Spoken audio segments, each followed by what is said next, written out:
এই দেখো আমি লাউ পাতা নিয়েছি। লাউ পাতা কারা কারা বাটা খেয়েছো অবশ্যই কমেন্ট করে বলবে।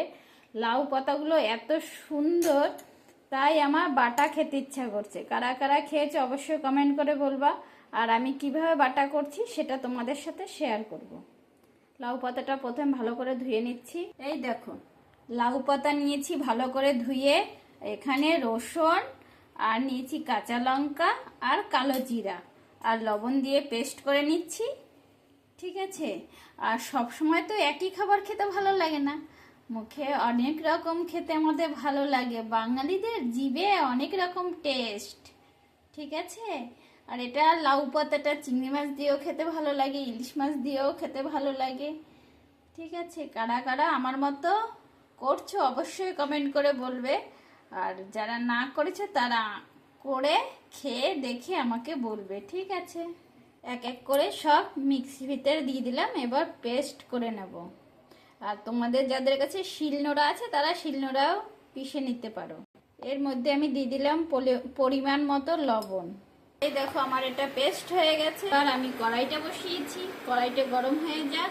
কড়াইয়ে দিয়ে দিলাম সরিষার তেল, একটু জল মিশিয়েছি, কেন মিক্সিতে তো তাছাড়া হবে না, তাই এটা টানিয়ে নিচ্ছি। আর মিক্সিতে মিহি হয় না, না হলে সেই জন্য একটু জল অ্যাড করেছিলাম।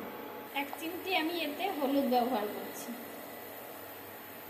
তোমাদের ইচ্ছে হলে তোমরা দিতে পারো, না ইচ্ছে হলে না দিলেও চলে। এটা অ্যান্টিসেপটিক তো সেই জন্য আরও দিয়ে দিলাম। দেখেছো জলটা টেনে গেছে পুরোটাই। দেখো কত সুন্দর খেতে, কিন্তু দুর্দান্ত লাগবে। আর ডেলি একই খাওয়ার কারো ভালো লাগে, সেই জন্য আলাদা আলাদা খাবার খাও, দারুণ লাগে।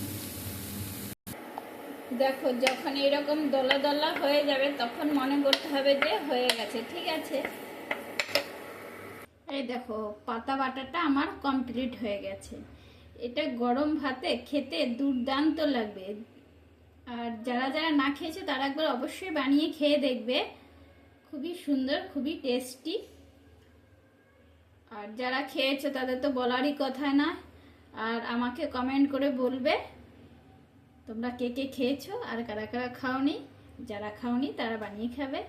তোমরা ভালো থেকো, সুস্থ থেকো, সবার শুভকামনা। Tata, bye bye.